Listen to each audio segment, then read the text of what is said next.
उत्तर प्रदेश में योगी सरकार के 8 वर्ष पूरे होने पर प्रदेश के ऊर्जा राज्य मंत्री डॉक्टर सोमेंद्र तोमर ने चौधरी चरण सिंह विश्वविद्यालय में एक प्रेस वार्ता का आयोजन किया। इसमें उन्होंने प्रदेश की उपलब्धियों को गिनाया, बताया कि 8 वर्षों में प्रदेश बहुत आगे बढ़ गया है। देश का सबसे बड़ा एयरपोर्ट भी प्रदेश में ही है। साथ ही मेरठ के विकास के लिए भी बहुत कुछ हुआ है। पहले 2024 में 12 घंटे ही बिजली मिल पाती थी, लेकिन आज 24 घंटे बिजली मिलती है। बिजली का उत्पादन भी हमारे राज्य में ज़्यादा है। मेरठ को प्रयागराज की तर्ज पर एक मॉडल शहर सरकार बनाने जा रही है। मेरठ स्पोर्ट्स और कैची के लिए विश्व भर में प्रसिद्ध है। यहाँ मेट्रो और रैपिड ट्रेन की देश की राजधानी से कनेक्टिविटी की गई है। शहर को चारों तरफ से हाईवे से जोड़ा गया है और भी तमाम काम इस समय चल रहे हैं। यह सब कुछ पिछले 8 साल में योगी सरकार के कार्यकाल में ही हुआ है।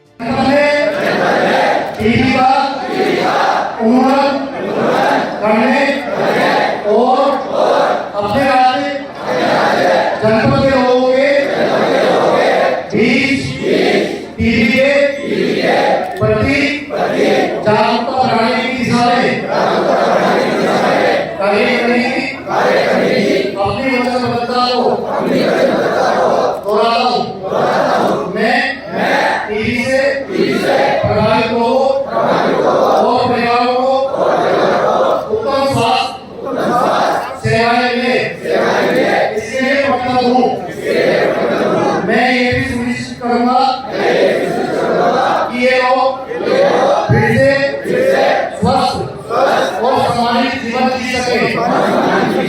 मैं सत्यनिष्ठा से प्रण लेता हूँ कि टीबी के उपचार को और भी सुलभ कराने के लिए अपने राज्य जनपद के सरकारी संस्थानों, जनप्रतिनिधियों और सभी हितधारकों के साथ मिलकर काम करूंगा। मैं टीबी मुक्त भारत अभियान को सफल बनाने में सहयोग करूंगा। जो मेरे राज्य जनपद को टीबी मुक्त बनाएगा, टीबी आएगा, देश जीतेगा। जो देश ही नहीं विश्व के सबसे लोकप्रिय नेता के रूप में आज अंतर्राष्ट्रीय स्तर पर जिनकी पहचान है, उनके निर्देशन में उत्तर प्रदेश के यशस्वी मुख्यमंत्री पूज्य योगी आदित्यनाथ जी पिछले 8 वर्षों में उत्तर प्रदेश के सम्मानित नागरिकों के द्वारा जो सेवा करने का अवसर उत्तर प्रदेश सरकार को मिला, माननीय योगी जी के नेतृत्व। आज इस प्रेस वार्ता में हमारे सभी पत्रकार बंधु, चाहे वो इलेक्ट्रॉनिक मीडिया के हो चाहे प्रिंट मीडिया के, हमारे बीच में हमारे माननीय के अध्यक्ष आदरणीय विवेक रस्तोगी जी, आदरणीय नरेंद्र खजूरी जी, मैं सभी का धन्यवाद करते हुए उत्तर प्रदेश जो 2017 से पहले उत्तर प्रदेश को एक बीमारू राज्य के रूप में जाना जाता है, आज हमारी जीडीपी दुगनी हुई और मुझे बताते हुए खुशी है कि आज उत्तर प्रदेश एक आकर्षण का केंद्र। जब इन्वेस्टर समिट होता है तो 33,50,000 करोड़ का निवेश उत्तर प्रदेश के अंदर होता है। आज देश की दूसरी अर्थव्यवस्था हमारा उत्तर प्रदेश है और मुझे पूरा विश्वास है कि आने वाले समय में योगी जी के नेतृत्व में हम लोग उत्तर प्रदेश को नंबर 1 की अर्थव्यवस्था देश के अंदर बनाएंगे। हम लोग विकास भी और सांस्कृतिक विरासतों का संयोजन संरक्षण भी करें। मुझे बताते हुए खुशी है कि आज अंतर्राष्ट्रीय स्तर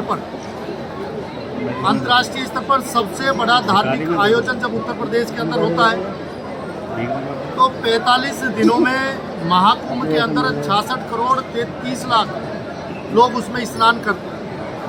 और देखिए, आर्थिक रूप से अर्थव्यवस्था का इससे अच्छा उदाहरण नहीं हो सकता। लगभग 7,500 करोड़ रुपए का इन्वेस्ट किया और वो भी प्रयागराज के इंफ्रास्ट्रक्चर को ठीक करने के लिए, लेकिन लगभग 3 लाख करोड़ का वहाँ पर पूरी अर्थव्यवस्था को आगे बढ़ाने का काम हुआ। आज मुझे बताते हुए खुशी है कि जब हम लोग गूगल पर यदि एक्सप्रेस वे स्टेट की बात करें, आप गूगल पे जैसे ही लिखेंगे कि सबसे ज़्यादा एक्सप्रेस वे वाला स्टेट कौन है, तो उत्तर प्रदेश का नाम उसमें आएगा। आज उत्तर प्रदेश सबसे ज़्यादा एक्सप्रेस वे वाला, और जैसे ही हमारा गंगा 55% एक्सप्रेस वे अकेले उत्तर प्रदेश के अंदर होंगे। सबसे ज़्यादा एयरपोर्ट उत्तर प्रदेश के अंदर, हर जिले में एक मेडिकल कॉलेज बने, एक जिला एक मेडिकल कॉलेज। और जब मैं कानून व्यवस्था की बात करूं, पूर्ववर्ती सरकारों ने वन डिस्ट्रिक्ट वन माफिया देने का काम किया, लेकिन योगी जी की सरकार ने हम लोग वन डिस्ट्रिक्ट वन प्रोडक्ट, और यदि मैं मेरठ की बात करूं तो मेरठ वन प्रोडक्ट से भी आगे बढ़ गया।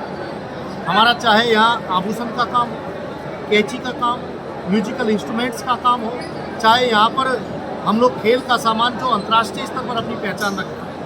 खेल नगरी महाराज जी के आशीर्वाद से मेरठ बना है, क्योंकि विश्वविद्यालय खेल विश्वविद्यालय यहाँ पर बन रहा है। आज कनेक्टिविटी के क्षेत्र में हम लोग देखें तो दिल्ली मेरठ एक्सप्रेस और देश की पहली रैपिड ट्रेन जो मेरठ से दिल्ली के लिए चली, ये भी हम लोग के लिए सौभाग्य की बात है। आज मुझे खुशी है कि एनसीआर का सबसे तेज़ी से विकसित होने वाला जिला आज मेरठ है, जहाँ दो टाउनशिप हम लोग, चाहे वो अथॉरिटी की हो चाहे आवास विकास की, और देश की पहली ऐसी टाउनशिप है जिसमें विश्व स्तरीय हम लोग सुविधाएं दें। तो मैं सड़कों की बात करूँ, सड़कों से सिर्फ सड़कें एक विकास का प्रतीक है। सड़कें बन रही हैं तो आप देखिए कनेक्टिविटी के माध्यम से।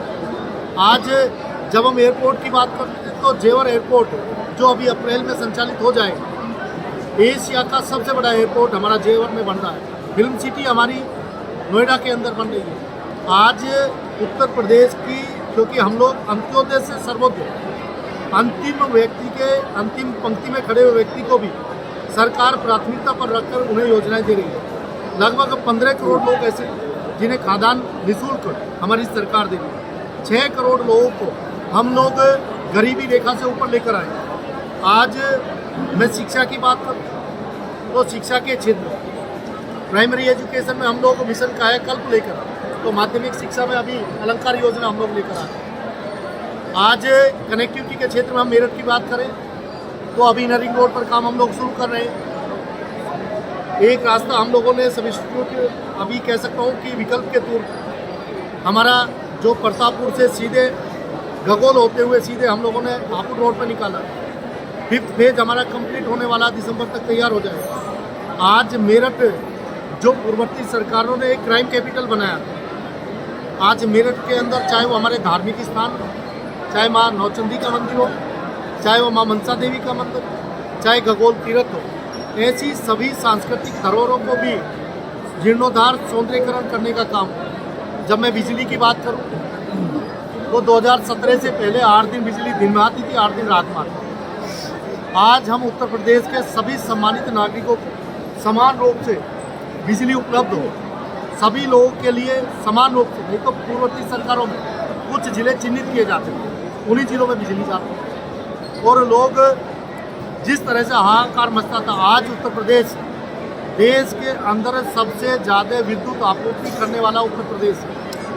महाराष्ट्र था पहले, लेकिन इस बार हम लोग जब 30,518 मेगावाट बिजली की खपत करी, और इस बार हम लोग की तैयारी है, क्योंकि हम लोग ये मानकर चल रहे हैं कि लगभग 33,000 मेगावाट बिजली की खपत इस बार हो। इसी तरह से हम लोग अपनी फोर्स को भी आज पारदर्शिता के साथ, चाहे हमारी भर्ती हो, आज महिलाओं को लगातार समान रूप से उनकी भी हिस्सेदारी हो, ये प्रयास प्रदेश की सरकार के द्वारा किया जा रहा है। हम लोग जो हमारे स्मार्ट सिटी, जो हमारे जितने भी निकाय निगम हैं, उन सभी को प्रयागराज की तर्ज पर, जिनमें मेरठ भी आता है, प्रयागराज की तर्ज पे हम लोग इनको विकसित करने के लिए सरकार योजना बनाकर लेकर आई। मंत्री जी, अगर किसी भी प्रदेश को चाहें कि